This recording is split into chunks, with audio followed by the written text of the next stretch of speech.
Direct News TV. May 22, 2024. Gaza War, what does victory look like for the US and Israel?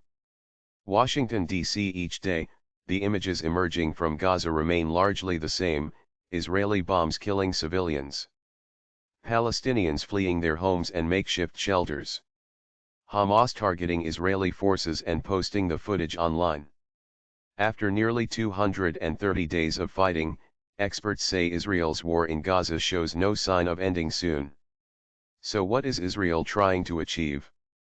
And do its objectives align with those of its closest ally, the United States? Israel has said it is seeking an absolute victory over Hamas, as it continues to receive billions of dollars in unconditional military aid from the US. But the country has faced criticism, including from allies, for its apparent lack of a long-term strategy in Gaza, beyond unleashing firepower on the Palestinian enclave. To some experts, though, the destruction and killings are part of the objective. They say Israeli Prime Minister Benjamin Netanyahu is willing to wage an endless war to stay in power while deepening Palestinian suffering.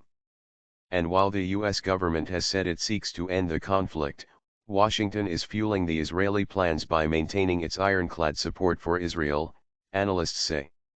What Israel is looking to achieve is simply erasure and expulsion. That's what they want here. And they've been blunt about this, said Osama Khalil, a history professor at Syracuse University. A status quo. Palestinian rights advocates fear that the war on Gaza is slowly becoming the status quo, another lengthy chapter of pain and dispossession in Palestine's history. While Netanyahu has said Israel has no intention of permanently occupying Gaza or displacing its civilian population, high-level members of his government have suggested otherwise. Some far-right Israeli ministers have openly called for displacing Palestinians from Gaza. Other officials have urged the voluntary migration of the territory's residents. And last year, the newspaper Israel Hayom reported that Netanyahu tapped one of his aides to work on a plan to thin out the population in Gaza. Egypt, the only country that borders Gaza other than Israel, has vehemently opposed the mass displacement of Palestinians, which experts point out would amount to ethnic cleansing. But Khalil said Israel's plans for the mass displacement of Palestinians have not changed. If anything, the ongoing offensive in the southern Gaza city of Rafah has heightened the prospect, given that many residents sheltering there have already fled bloodshed and bombing in the north. And if the Israeli government fails to expel the Palestinians, Khalil believes it will instead try to contain most of Gaza's population in small areas, preventing them from returning home and subjecting them to bombing, surveillance, starvation, and disease. Adam Shapiro, a political analyst, offered a similar assessment. Israel is really trying to make any semblance of life impossible in Gaza, he told Al Jazeera. The goal is basically to just make it impossible for people to continue living there and to compel them to leave. Shapiro added that Israel has managed to level large parts of Gaza, starve its population and kill more than 35,000 people without facing considerable international pressure to end the war. It's a status quo that seems to be sustainable for lots of actors for a pretty long period of time, he said. Matthew Duss, the executive vice president at the Center for International Policy, a US-based think tank, also said the conflict risks turning into a protracted one. He added that Israel's lack of strategy in Gaza could have catastrophic consequences for Palestinians, the US and Israel itself. You have a war of vengeance being carried out by a state that has the full backing of the global superpower who protects it from any consequences, Duss told Al Jazeera. US vision for Gaza. In the US, meanwhile, the administration of President Joe Biden has articulated a complex vision for the war and its outcome. Washington says it backs Israel's push to eliminate Hamas's military capabilities. It is also seeking a ceasefire deal that would see a temporary halt in the fighting, the release of Israeli captives and a surge in humanitarian aid to Gaza. At the same time, Biden officials have pursued an agreement to establish diplomatic relations between Saudi Arabia and Israel, which they say would boost the prospects of a two-state solution to the Israeli-Palestinian conflict. As for Gaza, The U.S. says the territory should ultimately be under the governance of a reformed Palestinian Authority, PA. That U.S. plan faces a mountain of hurdles, however. Netanyahu has repeatedly rejected the prospect of establishing a Palestinian state. Israeli leaders also oppose the return of the PA to Gaza. Even Israeli War Cabinet Minister Benny Gantz, who is seen as Netanyahu's strongest domestic political rival, recently said that neither Hamas nor PA President Mahmoud Abbas can rule Gaza after the war. As for the so-called normalization push to build ties between Saudi Arabia and Israel, Dus said it was strategically misguided. The fact that they are still pressing this just reveals a confounding obsession with this kind of agreement as a way to bring something good out of this whole catastrophe, Dus said. Defeating Hamas. More immediately, it is unclear how Washington foresees a permanent end to the ongoing violence in Gaza while backing the goal of a total defeat of Hamas, an objective U.S. officials are starting to acknowledge may be unachievable. Sometimes, when we listen closely to Israeli leaders, they talk about mostly the idea of some sort of sweeping victory on the battlefield, total victory, Deputy Secretary of State Kurt Campbell told CNN last week. I don't think we believe that that is likely or possible.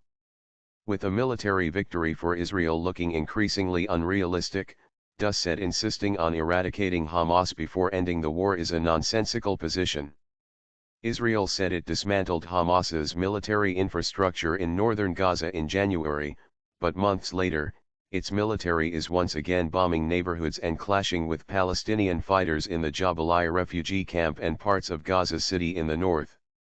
Khalil, the history professor, said that, since the beginning of the war in October, Israel has shifted its position on what needs to be done to eliminate Hamas in an effort to prolong and expand the war. For example, Israel first argued that Hamas's headquarters was located at Al-Shifa Hospital in Gaza City, an allegation that proved to be false, despite being backed by U.S. officials. Now, Khalil said Israel has changed its stance, asserting instead that Hamas is actually located in Rafah. All their guys are in Rafah.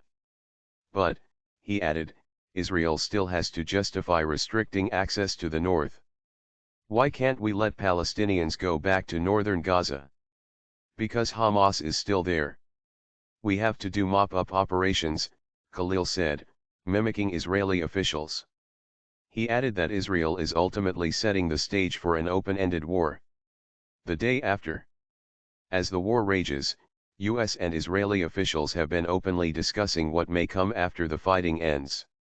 Netanyahu wants the Israeli military to exercise indefinite control over Gaza, a possibility his own defense minister Yoav Gallant rejected last week, calling instead for a Palestinian entity to replace Hamas's governance. But what entity might fill that void? Experts doubt the possibility to assert control over Gaza. In 2006, for instance, the PA lost a bruising legislative election to Hamas, and the following year, tensions erupted into violence between the two groups. Hamas routed the forces of Fatah, the faction that dominates the PA, in days and ultimately took control of Gaza. Questions also remain over what the U.S. push for a reformed PA means. President Abbas, elected to a 4-year term in 2005, is now 88 years old. Notably, Washington has not called for an election to determine new leadership for the PA. Bringing Fatah back or the PA back on the back of an Israeli tank will absolutely not work. That's obvious, Dus said. You need some kind of local Gaza leadership that is willing to do this. And given the fact that we understand that Hamas will continue to have a presence in Gaza, it will require some measure of buy-in from Hamas. But the US and Israel have ruled out involving Hamas in any discussions about Gaza's future. Last week, Gantz suggested demilitarizing Gaza and forming an international coalition with American, European, Arab and Palestinian elements to oversee its civil affairs. That plan has its own set of hurdles, including getting foreign countries to agree to participate in governing Gaza. Khalil said that even if Israel succeeds in going after all of Hamas's battalions, the remaining Palestinian fighters will stay active. This is a fantasy that you're going to insert a NATO peacekeeping force, he said. And then what happens when the first roadside bomb goes off? The bottom line, Shapiro said, is that Israel is focused on the destruction of Gaza, not its future, and the US is fully backing the war regardless of its stated plans. I don't know that anybody has a real idea about what governance in Gaza could look like in the aftermath of this. My name is Kingsley.